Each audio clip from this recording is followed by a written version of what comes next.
वीर साहू जो भी कर रहा था, जिनके लिए आदमी इकट्ठे कर रहा था, कहां से आ गया? ये गिरफ्तारी हुई है। तो आप उस पोस्ट को अभी भी चेक कर सकते हो सर। नहीं नहीं, मैं कह रहा हूं कि मुकदमा तो मेरे पे दर्ज हुआ, तारीख भुगतता हूं, अभी इस महीने में भी है तारीख। और महम वाला, सपना चौधरी वाला मामला भी काफी बड़ा हुआ और उसमें तो आपको जेल की हवा भी खानी पड़ी। क्या करें सर, कुछ चीजें हो जाती हैं, लेकिन कंट्रोवर्सी का हिस्सा मैं कहा हूं। बॉबी कटारिया, उपेंद्र राणा, नितिन नवाज और जो उनके जो पति देव है, क्या नाम है, वीर साहू वाले महम में ओपन चैलेंज हो रहे, मैं गाड़ी लेके पहुंच रहा हूँ, तू गाड़ी लेके पहुंच। मेरे साथ ऐसा कुछ नहीं था। हुआ था, क्यों नहीं हुआ था? डिजिटल प्लेटफॉर्म पे काफी चर्चा का विषय जो है वो रहा था। और वीर साहू की अगर हम बात करें, सपना चौधरी के पति हैं, तो वे वीडियो बना के भी आपने चैलेंज करते हुए नजर आते कि मैम जो किसी का जो चबूतरा है उड़ा, आजा भाई देख लेंगे, तो उसका की कुछ बातें ऐसी होती हैं जो सोशल मीडिया के माध्यम से आपके पास खबर पहुंचती है, उनकी जो सच्चाई होती है वो कुछ और ही होती है।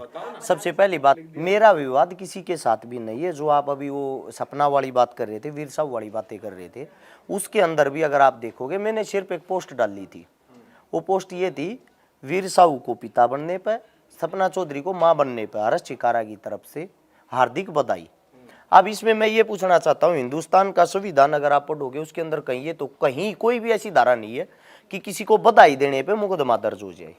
ऐसी कोई भी एक्टिविटी नहीं थी, और ना ही मेरे पास किसी की कॉल आई कि भाई तू आ जा, तेरे लिए समय रख रखा है। वीर साहू जो भी कर रहा था, जिनके लिए आदमी इकट्ठे कर रहा था, कहां से आ गया? ये गिरफ्तारी हुई है। तो आप उस पोस्ट को अभी भी चेक कर सकते हो सर। नहीं, मैं कह रहा हूं कि मुकदमा तो मेरे पे दर्ज हुआ, तारीख भुगतता हूं, अभी इस महीने में भी है तारीख। लेकिन मेरी जो पोस्ट है वो आज भी जो की त्यों है, ना ही तो मैंने डिलीट की है, ना ही मैंने उसको चेंज किया है। बुरा क्या लगा? मुकदमा दर्ज होने का कारण सिर्फ एक था। अगर आपको नहीं पता हो तो आज हाल का तो पता नहीं, सपना चौधरी ने बीजेपी ज्वाइन कर की थी।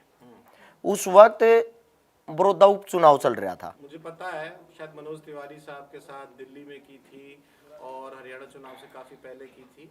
यहाँ शायद दिल्ली में ज्वाइनिंग हुई थी उनकी। ये पिछले चुनाव की बात है सर। बड़ौदा उपचुनाव चल रहा था। बड़ौदा उपचुनाव जो है उसमें ये आपके पत्रकार साहब परविंदर जी मेरा इंटरव्यू भी करके आए थे। वो चुनाव जो आ रही बीजेपी, उसमें सबसे ज़्यादा जोर उनको हराने के लिए मैंने लगा रखा था, क्योंकि उस टाइम किसान आंदोलन चल रहा था, हम बीजेपी से काफ़ी नाराज़ थे। तो जैसे ही आज की डेट में चुनाव हारते हैं, मैंने 6 आंकड़े बता दिए थे। जीतने वाले कैंडिडेट की जीत 12.5 से 15,000 वोटों से होगी। बालू की 12,500। चुनाव मैंने भी कवर किया था। वो चुनाव आपने कवर किया था, तो उस चुनाव का आप तक नहीं पहुंच पाए थे जब मैं। सर जी, वो इस चुनाव का इनाम था ये मुकदमा दर्ज कराना, और कुछ नहीं था। क्योंकि ये भारतीय जनता पार्टी की कार्यकर्ता थी, इसके कंधे पे धर के मुकदमा दर्ज करा दिया, और इससे ज्यादा कुछ भी नहीं है। अब निपट गया? नहीं, अभी चल रही तारीख। साहू साहब से पैचअप हो गया? मैं जिसके साथ जैसी बिगड़ जाती है, पैचअप क्या करना है। और एक दिन हम बैठे थे कहीं एक कार्यक्रम में थे, तो उसने पूछा था कि भाई हर्ष तू बोला इलेक्शन लड़ने के लिए। मैं यूँ भी लड़ सकता भाई, जब सब लड़ सकते तो इसको क्यों नहीं, सबको आज़ादी है। लेकिन मेरे मन में ऐसी कोई बात नहीं, ना मैं कोई राजनीति में आने का इच्छुक है और ना मैं चाहता कि मैं राजनीति में आऊँ। बिल्कुल आपकी पसंद नहीं? नहीं, मैं नहीं आना हाँ, रामकेश जी नमस्कार। पहले तो धन्यवाद आप हमारे कार्यक्रम में पहुंचे। और एक मेरा सवाल ये है कि देखो, आपने एक कैसेट का दौर देखा, उस तो पहले सॉन्ग का भी दौर देखा हुआ कि लोग जाया करते, फिर सीडी आ गया, आजकल ऑनलाइन आ गया। तो ये फर्क देख के कलाकार ने क्या लगा कि मतलब ये कितना, देखो एक कैसेट भी क्या करती है उस तो पता लग गया था, और आजकल तो आपने व्यू का इसका तो पता लग गया, पेड में भी करते हैं। तो आपने भी कोई ट्रिक अपनाई ऐसी, या कुछ कहना चाहेंगे इस पे? काम चल रहा नहीं। मैं आपको एक बात बताता हूँ, आज तक का मेरा रिकॉर्ड है, आपके कैमरे के सामने बैठे कह रहा हूँ, मैंने आज तक 1 रुपए का भी प्रमोशन नहीं लगवाया। मैं जैसा भी हूँ, जितना भी हूँ, बिल्कुल ओरिजिनल हूँ। अब मैं कितना हूँ ये तो जनता ही जानती है। मेरा परिवार चलता है, मेरे जितना मैंने सोचा भी नहीं था उससे कहीं ज़्यादा मिल रहा है। मैं बहुत खुश भी हूँ, लेकिन प्रमोशन नहीं। मैंने मतलब प्रमोट अपने आप को ज़्यादा ये मतलब पैसे लगा करके या फिर मेरे गीत को नहीं। जितना लोग सुनते हैं मुझे ओरिजिनल सुनते हैं, और इतना ही मैं चाहता भी हूँ कि मैं ओरिजिनल ही रहूँ। तो उस दौर को आप मिस करते हो जब लोग सॉन्ग सुन जा रहे थे, सॉन्ग यानी कितने कितने लाख लोग पहुंच जा रहे थे, हजारों लोग पहुंच जा रहे थे। आज एक व्यू का जमाना, यूट्यूब पे दिख जाए सब कुछ, और कैसेट का दौर आ रहा था, कितना संघर्ष आ रहा था उस टाइम कलाकार के लिए। देखिए, बदलाव तो बहुत ज़रूरी है। उस समय की बात बताऊंगा, मैंने वो चीज़ भी जी कर देखी है। हमने बहुत परेशानी पैसे की बहुत ज़्यादा देखी है। उस समय क्या था सर, पैसे बहुत कम मिलते थे। किसी कलाकार के पास, हरियाणा के कलाकार के पास तो अपनी खुद की गाड़ी नहीं थी और पैसे बिल्कुल ही नहीं थे। स्टेज शो के भी मतलब बहुत कम ही पैसे मिलते थे, इतना नहीं था कि वे बहुत ज़्यादा मिलते थे। लेकिन आज जो आर्टिस्ट अच्छे हैं उनके पास पैसे की कोई कमी नहीं है। इससे अच्छा काम मुझे ना लगता है। इतने ज़्यादा पैसे हैं, लोग सोच भी नहीं सकते हैं। इनकम सोर्स इतने ज़्यादा है, कई कई जगह से पैसे आते हैं सर। बिल्कुल, आजकल बाउंसर भी रखने लग गए हरियाणा वाले। बाउंसर रखो चाहे ना रखो वो कोई बात नहीं, चलो वो एक अपना वो बनाने के लिए है। रामकेश जी, शुरुआत करे हैं। सबसे पहले आपका गाना आया हट जाता हूँ पाछे ने, ठीक है। शुरू तक लेकर आखिरी तक आप तक वो जुड़ रहा है गाना, आगे भी जुड़ा रहेगा, बहुत हिट रहा है वो। तो सबसे पहले तो ये बताओ गाना बनाया क्यों कर, फिर उसके बाद ये बताइए कि उस पर विवाद क्यों होया, बॉलीवुड तक आप चले गए, किसी का क्रेडिट भी खा गए, न्यू भी आरोप लागे। नहीं नहीं, ऐसा कुछ नहीं था।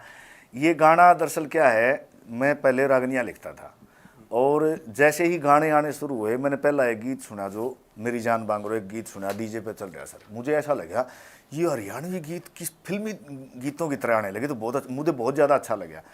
तो मेरे माइंड में ये आया कि ऐसे गीत तो मैं भी लिख सकता हूँ। एक बारात में हम गए हुए थे जब, जहाँ मैंने डीजे पे बजता हूँ, वहीं पे ये गाना मैंने लिखा था हट जाता हुआ। क्योंकि वो ताऊ लोग जो है ना, बच्चों को नाचते हुए, चलो भाई बहुत लेट कर दिया तुमने, मतलब वो करते थे। तो उनको देख करके ये लाइन आई थी हट जाता हूँ पाछे ना। इसमें आएंगे, इसके विवाद पे अपना सवाल परविंदर आप जारी रखना, लेकिन हट जाता हूँ पाछे ने एक ऐसा गाना था जिससे हरियाणवी गाने को पहली बार डीजे में, शादी मध्य प्रदेश की हो रही है, उत्तर प्रदेश की हो रही है, किसी और राज्य में हो रही है। मेरी टीम के और भी सदस्य हैं जो हरियाणा से बिलोंग नहीं करते, तो चारों बैठे हरियाणा वाले हैं।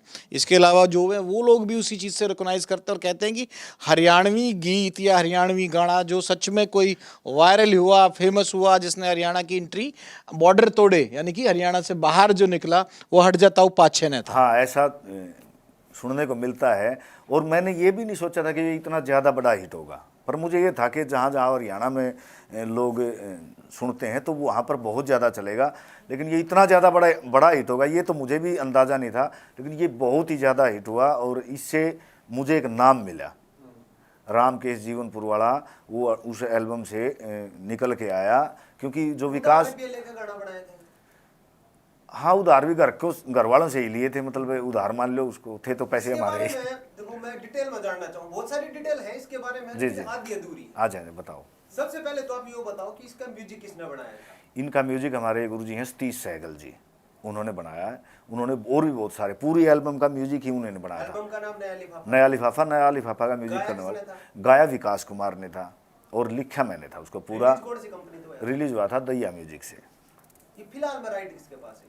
राइट मेरे पास ही है, जो मेरे गीत हैं। विकास कुमार एक पॉडकास्ट में कहे हैं कि अच्छा खासा गाने की ऐसी तैसी कर दी, अपना हरियाणा मिस्त्री जी बोले हैं, और बोले अश्लील तरीके से परोसा गया। बॉलीवुड की फिल्म थी वीरे की वेडिंग, साथ के साथ में एक है कि मेरी वोकल भी काट दी, और बोले एक और भी आरोप लगा हुआ है, बोला भगवान की सी करनी हुई, गाड़ा फिल्म दोनों फ्लॉप। नहीं, वो पता नहीं फ्लॉप है क्या, ये फिर भी उसके मतलब 20-30 करोड़ व्यूज तो आ ही रहे हैं, वो फ्लॉप हुई भी मान सकते हो। इसमें क्या था, वो ये गाना जो फिल्म बना रहे थे वो हमारे रोहतक के ही थे, जो प्रोड्यूसर थे राजेश बख्शी, वो उसके प्रोड्यूसर थे। फिल्म का नाम था वीरे की वेडिंग। तो उसमें वो गीत लिख के मैंने ही दिया था, उन्होंने बोला 2-4 लाइनें ही लिख दो और बदल दियो थोड़ा थोड़ा। इसने वो थोड़ा सा ही बदल के दे दिया। सुनील चौहान जी ने उसको गाया था और उसके राइट मैंने ही उनको दिए थे। उसमें बाद में फिर विकास ने उसके ऊपर केस वगैरह की बात जो आई, क्योंकि विकास का तो वहाँ करना कुछ बनता ही नहीं था, क्योंकि उसके पास तो उसको था ही नहीं कुछ भी। आपके समेत 16 आर्टिस्ट आता है, 5-7 करोड़ का वो नोटिस भेजा था, लीगल नोटिस आया था आपके पास? नहीं, मेरे पास क्यों भेजेंगे, क्यों भेजे, कौन भेजेगा?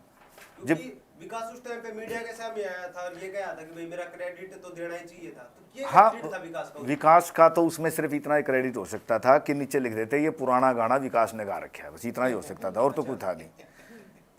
जो पुराना जो असली गाना है वो विकास ने गा रखा है, इतना लिख देते तो अच्छी बात थी, उसके लिए वो भी बड़ी अच्छी बात थी कि भाई उसको लिख देते। अगर उन्होंने नहीं लिखा तो चलो गलत है, वो फिर ज़्यादा वो करता तो वो लिख भी देते उसमें, भाई इतना ही था। सपना चौधरी के विवाद क्यों होते हैं इतने? कई पे FIR होगी, हर्षिकारा का नाम सुना होगा, उस पर करा दी, कई और से सब गाने के ऊपर, क्रेडिट के ऊपर भी लड़ाई हो जाती है। सपना चौधरी विवादों में क्यों रहती है? हालांकि उसने नाम कमाया, बिग बॉस भी गई और बॉलीवुड तक भी उसके गाने आए। देखो, जिस बंदा का नाम हो जाए ना जी, उस बंदे की हल्की सी बात पकड़ी जावे। जो रागनी उसकी सपना चौधरी की थी, वो उसने गाई थी, जो उसका ऊपर विवाद हुआ था रागनी पर, और रागनी तो सारे कलाकारों ने लगभग गा रखे, मैंने सुनी थी। उसको एकदम से पकड़ लिया क्योंकि पॉपुलर ज़्यादा थी। उस पॉपुलरिटी की वजह से जो बंदा कंट्रोवर्सी कर रहा भाई वो भी पॉपुलर कर ले होगा। होना जाना कुछ भी नहीं है, माफ़ी हर चीज़ की मांगी जावे, बाद में उड़े जाएगा बात आवे। लांबा साहब चाहिए कितने मर्जी चलते रहो कंट्रोवर्सी में, बाद में फिर वो समझौता बात आ जी, इनका तो समझौता हो गया जी। लेकिन वो चीज़ जो मीडिया में उछल गई ना, उसके कहीं ना कहीं आपस में एफआईआर भी ना, एक लड़का है हर्ष शिकारा जो राजनीति में इलेक्शन भी लड़ा, अगर आप जानते हो तो उस पर एफआईआर भी करवा दी थी। एफआईआर हो गई थी। वो कोई उनकी बात थी कोरोना के टाइम पे, मैंने भी देखा था भाई, लड़का हो गया था इसको, है ना, सपना को, और उसको बधाई दे दी उसने। वह कभी उसी बात के ऊपर कोई बात हुई थी उनकी। वो तो एक कोई ज़्यादा लंबा चौड़ा वो नहीं था सर। वो तो एक चीज़ को ना हवा देना होता है ना, इन चीज़ों को हवा नहीं देनी चाहिए। क्योंकि मैं मीडिया में मान ले पॉपुलर हूँ, मेरी फैन फॉलोइंग है, अगर मैं उस चीज़ को हवा दूंगा नहीं, मेरे पीछे भी हज़ारों आदमी आ जाएंगे इकट्ठे होगा, फौजी चल खड़ा हो, लेकिन उस चीज़ का मतलब क्या निकलता है। हम इस एनर्जी को अपना पॉजिटिव उसमें वे में बात कर लेता हूँ। आज आप आए हुए थे यहाँ, मनोहर लाल साहब भी थे, तो हुड्डा साहब का दौर भी आपने देखा था, मनोहर लाल साहब का दौर भी आपने देखा। हमने भी पत्रकारिता शुरू कर दी थी चौटाला के दौर से लेके अब तक भी। आपको सीएम कौन सा घना भला लगा?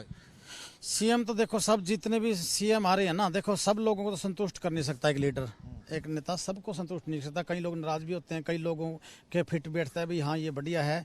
मेरे हिसाब से तो देखो मनोहर लाल खट्टर जी अपनी जगह बढ़िया थे, जो थे अपना उनकी छवि अपनी थी। और ये जो अपना सैनी साहब हैं, नायब सैनी जी, इसकी बहुत तारीफ हो रही है हर जगह।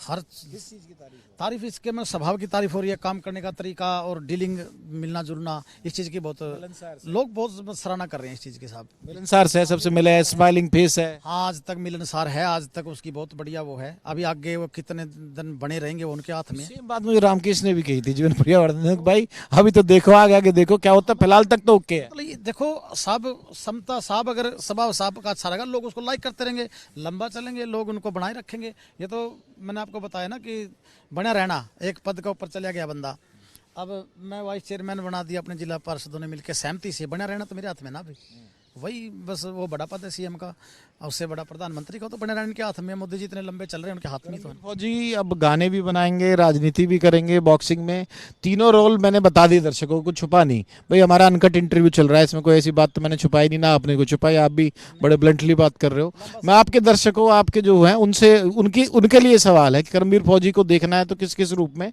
वो लोग देखें? लोग तो कलाकार के हिसाब से देखेंगे, क्योंकि कलाकारी एक ऐसी चीज़ है, हम बिल्कुल ना कलाकारी तो छोड़ देंगे नहीं साहब, कलाकारी तो ऐसे ही चलती रहेगी। गाने तो बना रहे हैं, काफ़ी 18-19 चैनल है मेरे अलग अलग कैटेगरीज के फौजी म्यूजिक कंपनी के, वो तो हम बनाने लग रहे हैं, लेकिन लोग तो कलाकारी